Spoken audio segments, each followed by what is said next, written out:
What's up guys, it's your choice, the Omniblade here to give you guys a discussion video on the upcoming 8% banner, which is going to drop next week. And basically I'm going to address the issue of, should you summon on this banner, yes or no? A lot of people have been leaning towards the yes side, but I feel it's a bit more nuanced than that as to whether or not you should summon on this banner. Now, I'm going to go into the people that should not summon on this banner, because I think it's going to take less time for me to explain that than to explain those who should summon on this banner. Now, the people who should not summon on this banner are people like myself, people who have played this game since launch, have seen all of the banners, saved up their orbs, or whaled. I mean, if you're a whale, then you're going to have a field day with this banner, but even still, I think even some of the whales are just going to look at this banner and say, aside from that Fjorm, I don't really care about anything here. And that's because we've had our chances at these heroes. Aside from some of the seasonal units, there have been a good number of chances, well, Ira too, I guess, for you to get these heroes. You wanted Ike, you had your chance to get Ike. You wanted someone like Hector, you had Hero Fest, he had a banner a few months back, you've had your chance at these heroes.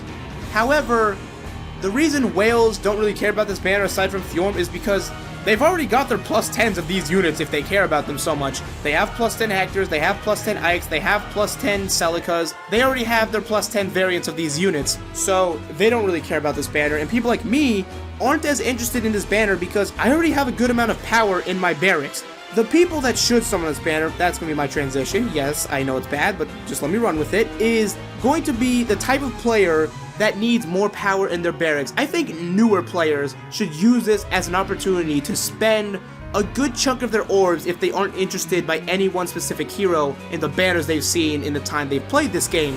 Now, if they're missing some free-to-play units like, say, Xander or Camus, or even Black Knight if you joined after that, which I feel sorry for you if you did, you definitely want to summon on this banner just because there's power here for you. Celica, Ira, Deirdre, Hector, hell, if you even get a Fjorm, you're going to be damn lucky if you do, but that's more power for you. All of these units are fantastic examples of just strong units that have endured the test of time of this game and still are more or less meta relevant to an extent, just because of their incredible weapons, incredible passives, incredible offensive skills. Just something about these units always makes them stand out, and that's why I feel these newer players should summon on them, just so they can have these units on their team. Now, let me explain why the rest of us should not summon on this banner, aside from the whole whales have already gotten their plus 10s of this thing. And that's because, while the 8% odds sound nice in theory, they're not as good as everyone is hyping them up to be.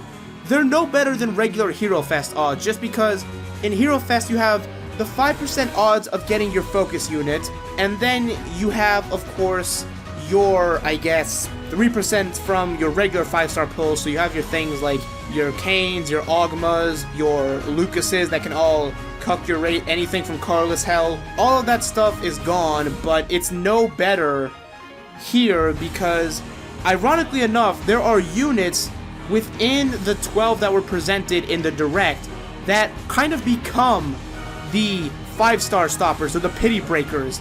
And that's because not all stones are made equal in this banner. The main reason this banner is so awkward in terms of character distribution is because of the fact that you have 3 focus units per color. So that's kind of something wild you have to keep in mind, is that nothing like this has ever been done except for like the rare times where they have more than 3 of a certain color on a focus. I'm thinking mostly of the Healer Gauntlet way back when, I think it was in like, what, April or something, where you had literally less than 1% odds to pull the character you wanted from those banners just because it was 4 healers sharing a 3% focus, meaning that you had just less than 1% odds to get those healers, which was stupid. It was hilariously comical of just how unlucky you could be with getting those heroes. Now, I think the numbers are just going to speak for themselves here, as you have the 8% divided among 3 heroes, like I've stressed enough. If you actually do the math, which is not hard math, you realize that you have only a 2.67% chance when each time you summon a stone of getting the hero you actually want. So that actually ends up being less than a regular focus banner if you have these units just isolated for themselves. if you want to try and summon for Hector on this banner, you missed your chance a few months back when you had Hero Fest, and again when we had the Tempest Trial Mini, because Hector there had 3% odds or 5% odds in the case of Hero Fest, but in this banner, he has just 2.67% odds, making him harder to get in this banner compared to any other banner he's been a focus in throughout the entirety of this game. And that's something I feel people are really overlooking with this banner. If you want to pull a hero like Ira, yes, this is the best chance you have to get her, but keep in mind, you also have a very likely chance of getting Celica or Ike instead, and if you don't really care about them, well, too bad, because odds are you'll probably have a couple of Ikes and Celicas once you finally do get your Ira, unless you're incredibly lucky. It's all part of the luck of the draw that these gacha games center themselves around. It's a lottery system, and if you aren't willing to pay the orbs to go through that lottery system multiple upon multiple times, you're gonna have to deal with the results, and that is the sad reality of this. Now that isn't to say this is completely awful, as there are some units that are just outright inaccessible aside from this banner, like Bridelia and Bunny Camilla, for example. You're not going to get these heroes any other way aside from this banner, so if you didn't get them in the past, either because you didn't have the orbs then, or you were just outright unable to, this is going to be your one chance of getting them, unless you're willing to wait all those months again, which I don't think many people are, just putting that out there. Now I know there are those of you that are going to be hell-bent on summoning with every last orb you can on this banner, so at least for these people, I want to at least talk about the hierarchy in summoning for these heroes. I mean, it's pretty obvious, everyone's been saying it, I'm not going to say anything different from these people, but the stones you should prioritize should be colorless and green stones. Colorless first and green stones second, and then you should go for red stones second to last, and then you should go for blue stones as the absolute last, and I'm going to explain why right now. The reason you should summon for colorless stones first is because you literally have the best heroes from colorless stones in this banner being the pure focuses on their respective stones. So that didn't make any sense with what I just said, but let me try to explain it. Bridelia and Bravelyn are S+ tier units. They are literally the best archers in the game. They have not been matched since the game's release or the time their banners have been released. There is no other mounted archer, even though Bravelyn came out all that while back from the first direct. So if you want a mounted archer, you better wail for Bravelyn on this. And maybe they'll release someone stronger than Bridelia in the future. Maybe Shinon, whenever he comes out, could surpass her. But from the looks of it, Bridelia is going to stay as the best infantry archer in the game. So if you don't have her already, you should try to pull for her from this banner. And then there's Jenny with the last focus hero from Colorless Stones, and that she's only really viable, I guess. I mean, in terms of stats, I don't think she's that good a healer from what I understand. But in terms of her skills, you want her Wrathful Staff to make your other healers viable, just because Wrathful Staff is the only means in which you can make a hero viable, unless you have some crazy obscure set that I'm unaware of that exists that makes healers viable still, because I don't know how healers work, I'll just be blunt about it. Wrathful Staff is the key because it makes their damage output normal, and with all of the new buffs coming to healers with this update, healers could become a genuine threat because there's going to be a lot of Jennies circulating around after this banner's release, and all of a sudden, Reese is not a meme, but actually one of the better checks to Reinhardt in this game. Actually, that's not true, he still gets bodied by Reinhardt, but still, you know what I mean, stuff like that could happen. Expect to see a lot more Clarices, Priscillas, and Elises in Arena U Tier 20, folks. Now, Greenstones are going to be a bit easier for me to explain just because all of the Greenstone units are good. Bunny Camilla is actually one of the better flyers in the game, not because of the fact that she's a ranged tome flyer, of which there are very limited ones in quantity, but it's the fact that she is very, very bulky on the physical side, with a base defense of, I think, 30 or 31, I forget which. And that in and of itself should tell you, damn, this is a bulky unit. 30 plus defense is good on any unit. And that's what makes Camilla so good. You can either run the Gronraven TA, I guess QR set, I don't really know what you put instead of Bowbreaker there, but with Gronraven TA, Bunny Camilla could actually take on Bravelins that aren't using Brave Bow and completely annihilate her in retaliation, which is something that Flyer Emblem really needs to watch out for. This is just with archers in general too. I feel like she could probably take on a Klein, but the jury's out on that one depending on what your build is.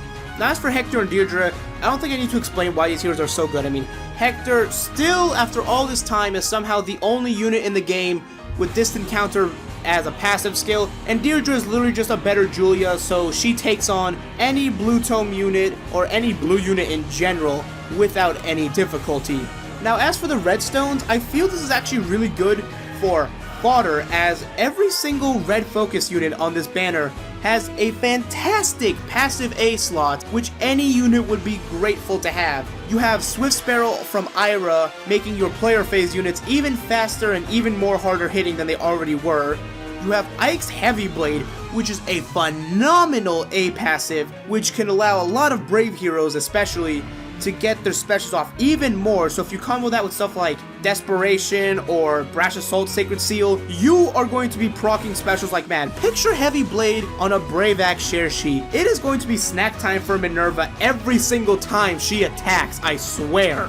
And then of course you have Celica's Distant Defense, which if you don't want to use the Sacred Seal, or if you're already using the Sacred Seal on a unit, you can just give this to another unit like Black Knight, for example, who becomes an even better wall than he already was beforehand, making some of your units damn near invincible. Just think of how useful the extra +6 res and defense can be when you're fighting against other mages or archers, especially considering how prominent they are in the meta.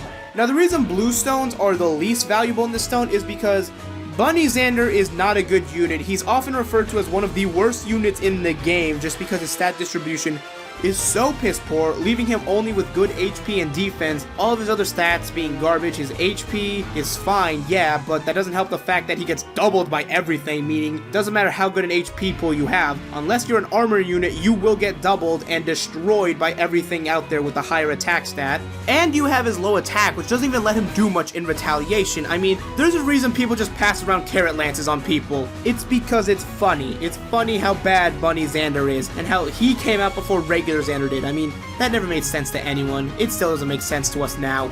Now, Bride Cheetah is not that bad a unit, but there's just so many better options out there. You can just pull a 4-star May regularly, even from this banner, and you're probably better off just building her up instead of Bride Cheetah, just because Bride Cheetah is just another standard Blue Mage Glass Cannon. Those are literally a dime a dozen in this game. Aside from Odin, there's no other Blue Mage that comes to my mind that can't do Bride Cheetah's job better than her.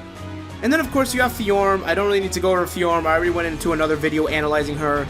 She's the only blue unit worth summoning for, but if you already get her for free, I don't see why you would even bother with her on this unless you're incredibly thirsty for her like certain people I know. So that's gonna be it for this video, guys. I know my thoughts were kind of all over the place.